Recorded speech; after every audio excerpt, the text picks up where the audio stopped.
세계 7대 불가사의 중 하나인 페트라. 로마의 원형을 그대로 간직한 중동의 폼페이 제라시. 낯선 지구라 불리는 세계에서 가장 아름다운 사막 와디럼.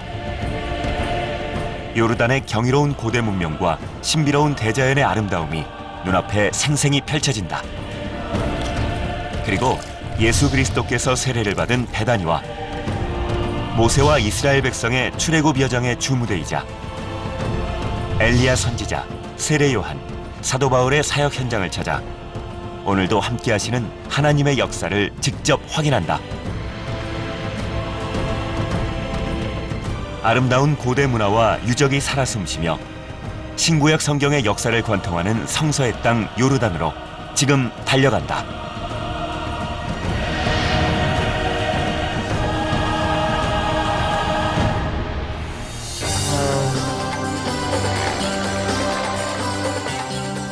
인천공항을 이륙해 두바이 국제공항을 경유. 총 18시간 만에 요르단의 수도 암만에 도착했다.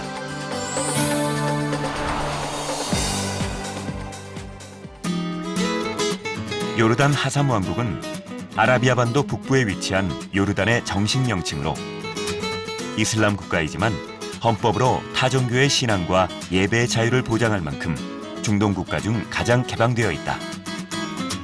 면적은 89,000 제곱킬로미터로 남한보다 조금 작으며 2015년 인구는 현재 약 811만 명이다.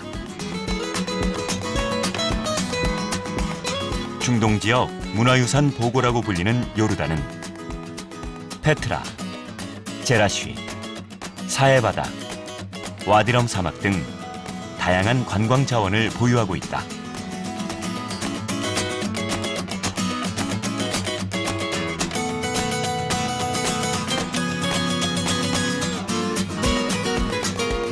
최근에는 이곳 관광지들이 영화와 방송을 통해 전 세계 사람들에게 많이 알려지기 시작했는데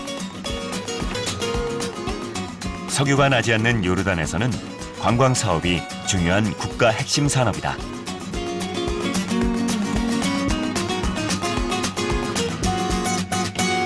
We have a lot to offer. In Jordan, we have a lot to offer that cater for the needs of the Koreans in terms of the Dead Sea, the lowest point on earth, the baptism site, Mount Nebo. These are all the Christian sites in Jordan. And we have 21,000 archaeological sites in Jordan. And this is, we call Jordan as an open-air museum. 성경에 등장하는 약 200여 개의 지명이 이곳 요르단 지역에 존재하지만 그 사실을 아는 기독교인들은 많지 않다.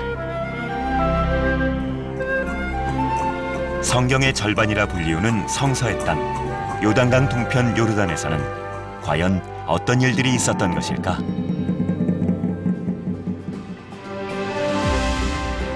구약시대의 가장 대표적인 사건 중의 하나인 출애굽 사건은 430년 동안의 애굽 생활을 청산하고 하나님의 인도로 노역의 땅 애굽을 떠나 약속의 땅 가나안으로 들어간 사건이다.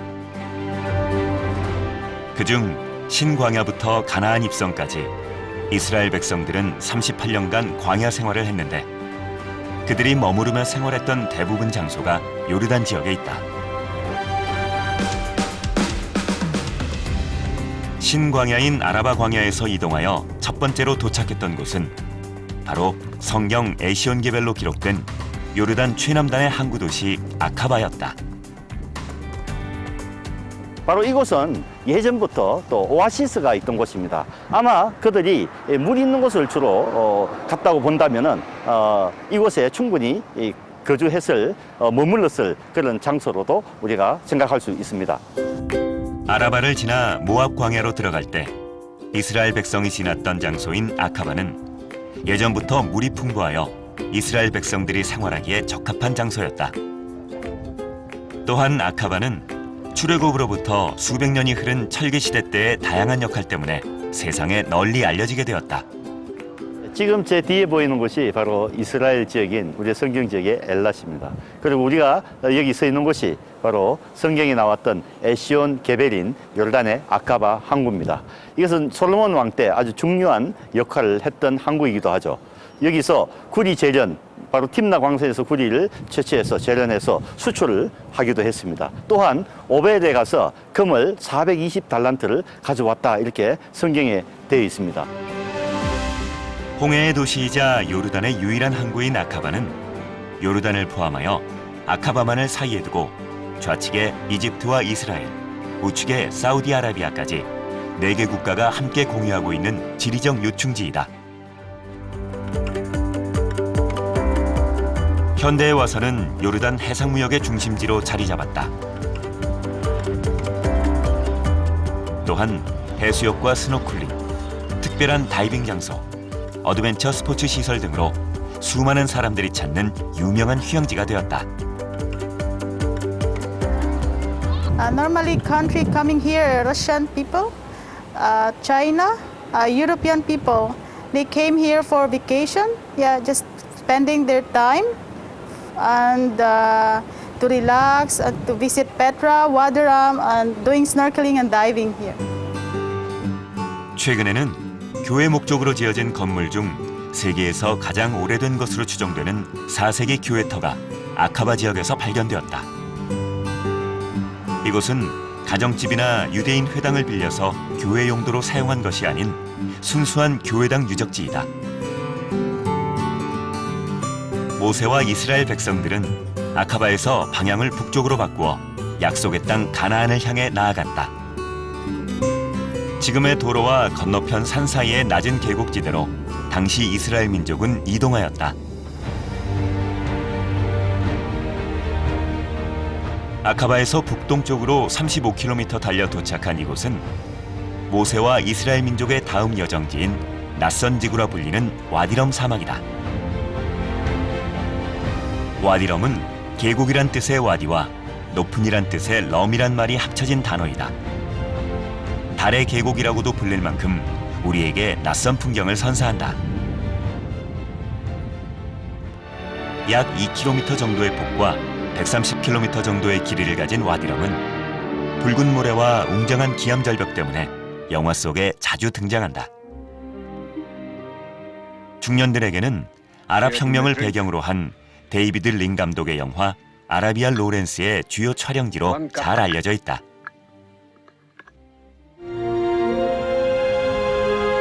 최근에는 화성에서의 생존기를 다룬 영화 마션과 혹성 탈출의 주 촬영지로 소개되어 영화를 좋아하는 많은 사람들에게 익숙한 곳이 되었다.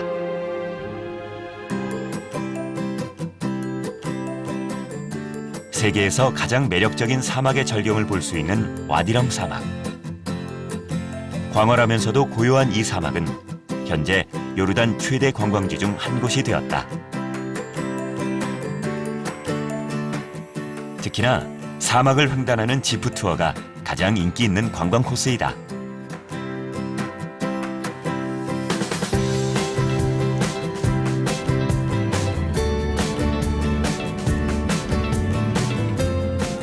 지프 투어를 시작한 지 얼마 되지 않아 아라비아 로렌스 영화의 원작이자 주인공 토마스 에드워드 로렌스가 쓴 유명한 책 지혜의 7기둥을 기념하는 동명의 바위산이 우리를 맞이했다.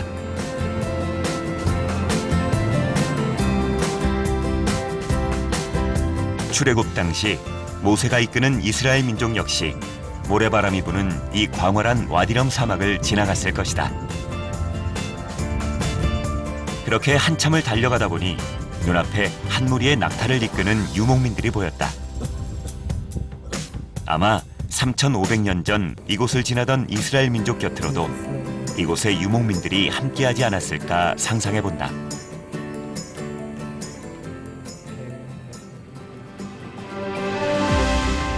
출애굽 당시 야곱의 형 에서의 후예들이 이곳 에돔 광야를 지배하고 있었다. 에돔이라는 뜻이 북다는 뜻인데 붉은색 사막과 붉은 모래가 넓게 펼쳐져 있는 이곳 와디럼 사막과 무척이나 잘 어울리는 이름이다.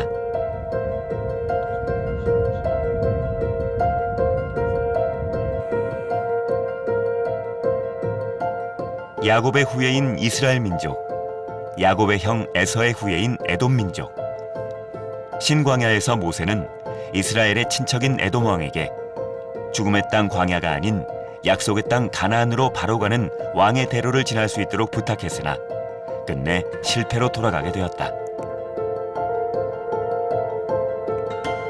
우리가 실질적으로 보는 이 광야는 말 그대로 와일드네스입니다. 바로 아무것도 없는, 물도 없는 삭막한 광야고, 그렇지만 그 가운데에서 하나님이 함께 하신 하나님 바라보게 되면 스피치라, 즉 말씀이 있게 되는 것이죠. 그래서 우리가 광야의 의미는 우리가 무엇을 바라보느냐, 광야를 바라보느냐, 함께 하신 주님을 바라보느냐의 그 의미를 둘 수 있습니다.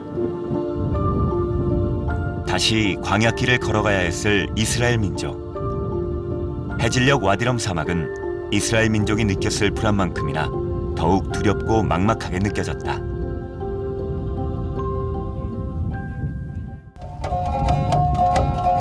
와디럼 사막은 수백여 명에 이르는 유목민, 즉 베두인족의 거주지이기도 하다. 베두인은 아랍어로 사막에 살고 있는 사람이란 뜻이다. 그들은 염소털로 지은 거대한 텐트를 치고 살면서 고대의 삶의 방식을 그대로 유지한다. 갑자기 모래를 걷어낸다.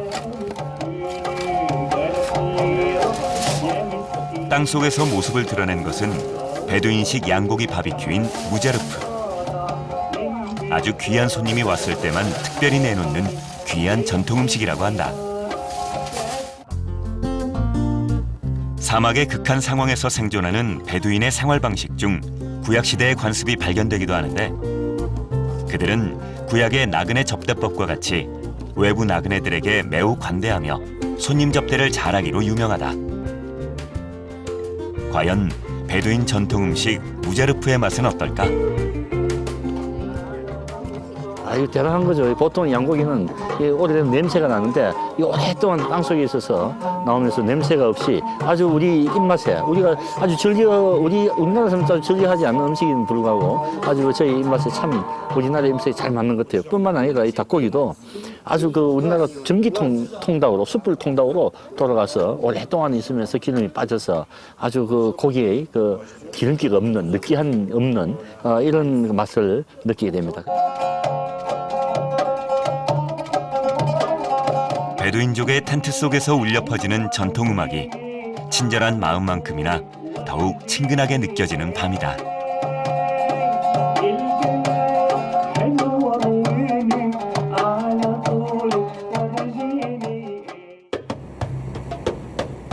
다음으로 찾은 곳은 와디럼 사막에서 북쪽으로 300km 떨어진 느보산이다.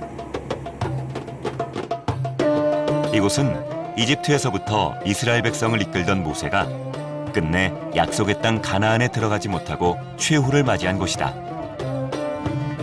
느보산 정상에 오르면 전망이 시원하게 확 트이며 눈앞에 장관이 펼쳐진다.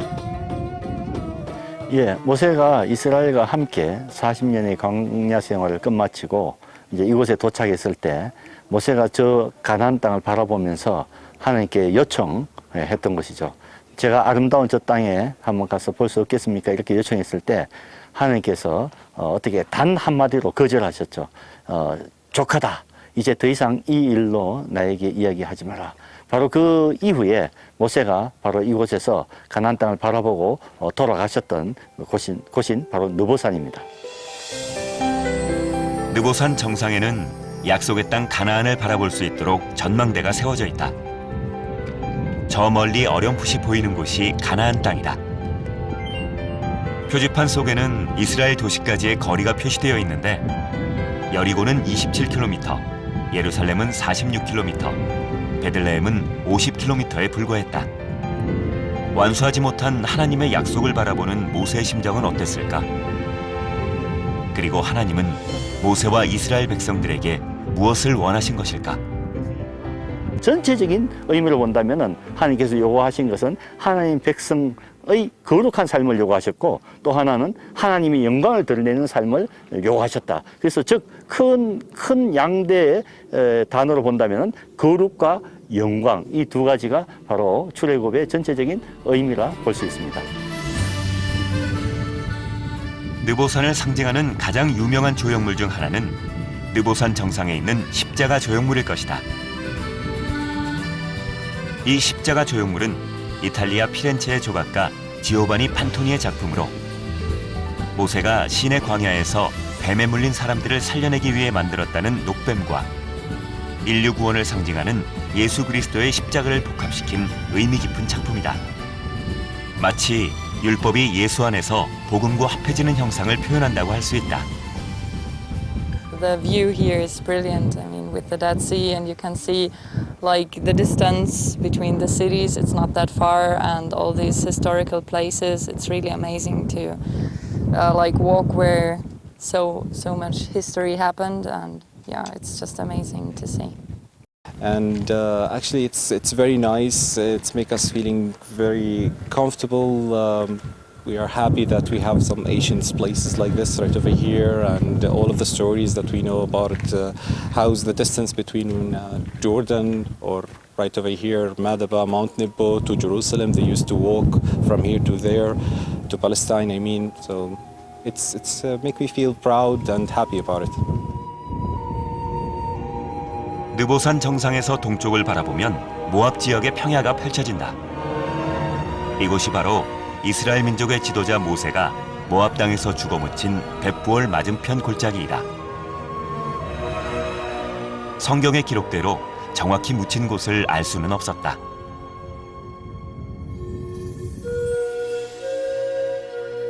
느보산에는 모세를 기념하여 394년경에 모세기념교회가 세워졌다. 현재 10년이 넘는 세월 동안 아직도 복원공사 중인 모세기념교회는 어쩌면 고단했던 출애굽의 긴 여정과 모세의 삶을 닮은 듯했다. 느보산에서 북서쪽으로 30km 이동하여 이스라엘 백성의 출애굽 마지막 여정지인 베다니를 찾았다. 출애굽 당시 언약궤를 만들 때 사용되었던 씨띠 나무가 도로 양옆으로 늘어서서 우리를 반겨주는 듯했다. 이스라엘 민족은 모세가 죽은 느보산에서부터 여호수아의 지도 아래 요단강을 건너 거친 광야 생활을 끝내고 약속의 땅으로 진입하였다. 말하자면 요단강 건너편 베다니는 하나님께서 그의 백성에게 약속하신 천국의 관문과 같은 장소이다. 바로 지금 여러분께서 보시는 이 뚝과 뚝 사이, 그래서 이 쪽으로, 이 방향으로 건너갔죠. 그 당시에 건너갔을 때 물이 가득 찼던 바로 우기의 마지막체이라고 볼 수 있습니다. 여호와의 언약궤를 맨 제사장들은 요단 가운데 마른 땅에 굳게 섰고 그 모든 백성이 요단을 건너기를 마칠 때까지 모든 이스라엘은 그 마른 땅으로 건너갔더라. 성경에 기록된 그대로 건조하고 마른 땅이 펼쳐졌다. 그렇게 한참을 걸어가다 보면 요르단과 이스라엘의 국경인 요단강에 도착하게 된다. 현재 전 세계 많은 기독교인들이 역사적인 출애굽의 현장을 보기 위해 이곳 요단강을 찾는다고 한다. 계단 아래 보이는 작은 물줄기가 요르단과 이스라엘의 국경으로 자리 잡고 있는 요단강이다.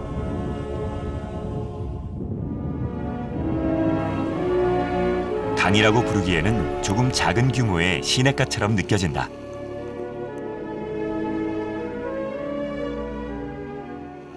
요단강의 이 의미들은 바로 이스라엘 백성들이 약 40년을 광야 생활을 해서 드디어 이 가나안 땅을 건너기 전에 그들이 보고 또 직접 그 요단강을 건넜는데, 그 당시에는 사람들이 우리가 보는 이와 같은 이 물을 걷는 것이 아니라 여기서부터 30km 떨어진 곳에서 물이 서지고 그들이 마른 땅으로 건너갔다, 이렇게 볼 수 있습니다. 지금 또 현재도 그것을 의미하기 위해서 많은 사람들이, 순례객들이 와서 직접 요단강에서 침례하는 우리의 모습도 볼 수 있죠.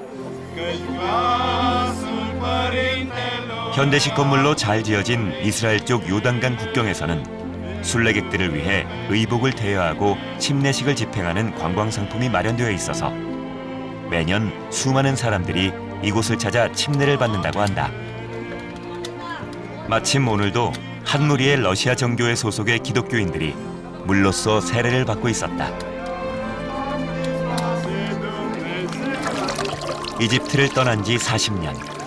끝내 요단강을 건너지 못한 모세. 우리가 흔히 죽음을 의미하는 요단강을 건넌다는 표현 속에서 하나님 나라 완성을 위해 약속의 땅에서 만나자는 간절한 바람이 들어있음을 다시 한번 깨닫게 된다.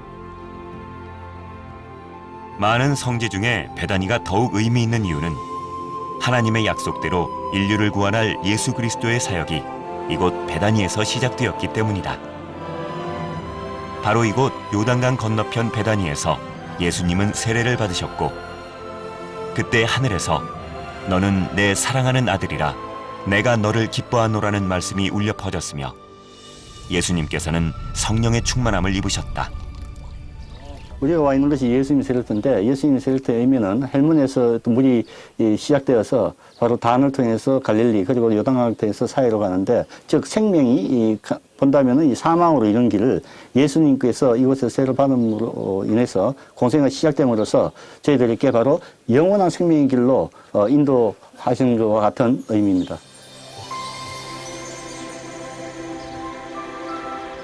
건기인 지금은 물의 양이 절대적으로 부족해 기계를 이용하여 예수님 세례터에 물을 채우고 있었다.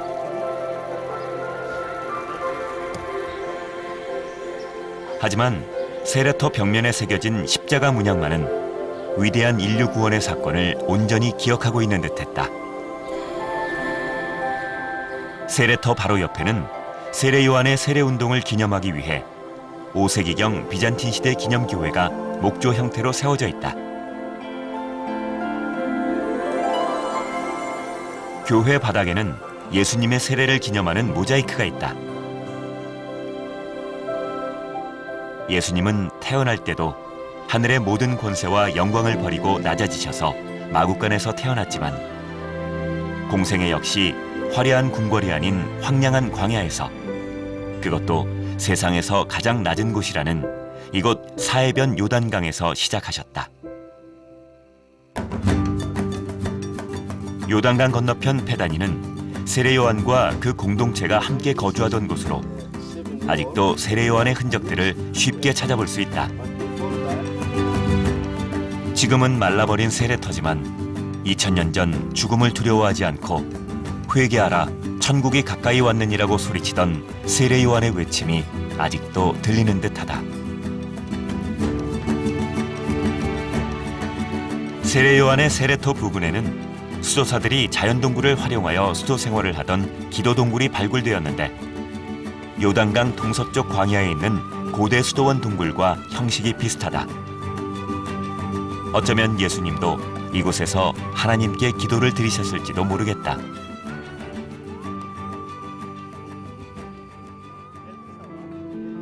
베다니 지역에는 또 한 명의 중요한 성경 속 인물이 등장하는데, 바로 선지자 엘리야이다. 이곳에서 엘리야는 하늘로 올라갔다고 전해진다. 두 사람이 행하며 말하더니 호련히 불수레와 불말들이 두 사람을 격하고 엘리야가 회오리 바람을 타고 승천하더라. 엘리야가 이곳에서 승천한 것은 결코 우연이 아니었다. 황량하고 볼 것 없는 들판 위 작은 언덕이지만 모세와 엘리야 그리고 세례 요한에 이어 예수님까지 바로 율법과 선지서의 완성이라는 하나님의 분명한 목적과 선택이 있으셨을 것이다. 그렇다면 엘리야의 고향은 어떤 모습일까? 엘리야는 야왕 시절에 요르단 북부 지역인 길르앗 산지 디셉에서 태어났다. 요르단 북부 지역은 남부 광야 지역과는 달리 강우량이 풍부해서 산에 나무가 풍성하다. 출애굽 당시 12지파 중 가축을 많이 키우던 르우벤, 갓, 므낫세 반지파가 목초지가 많은 요르단 중북부에 정착한 것도 그런 이유에서이다. 선지자 엘리야가 태어나서 자란 곳은 길르앗 산지 중앙에 위치해 있다. 집 주변에는 도토리가 열리는 상수리 나무로 가득했다. 약 2900년 전 엘리야가 살던 집은 이제 집터만 남은 채 그 모습을 찾아보기는 어려웠다. 위대한 선지자의 생가가 안내판도 없이 방치되어 있어서 안타까운 마음이 들었다. 다행히 맞은편 산 정상에는 이곳이 엘리야의 생가임을 증명하는 비잔틴 시대 세워진 엘리야 기념교회가 보존되고 있었다. 교회 바닥에는 비잔틴 시대의 특징인 모자이크가 아직도 고스란히 남아 우상 숭배자들을 몰아낸 엘리야의 업적을 전하고 있었다. 엘리야 전체의 삶을 우리가 여기서 잘 생각해 볼 수 있습니다.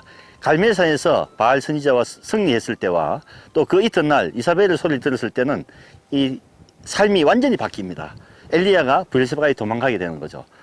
어떻게 본다면 우리 하나님 말씀 따라 사는 거와 세상의 소리를 들은 거와 이 차이를 극명하게 볼 수 있죠.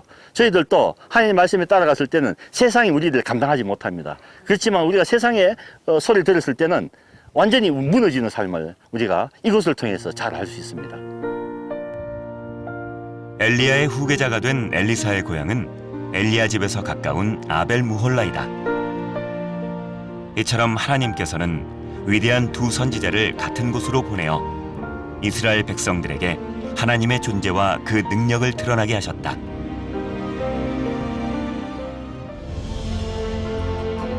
말씀과 구원의 약속이 이루어진 성서의 땅 요르단.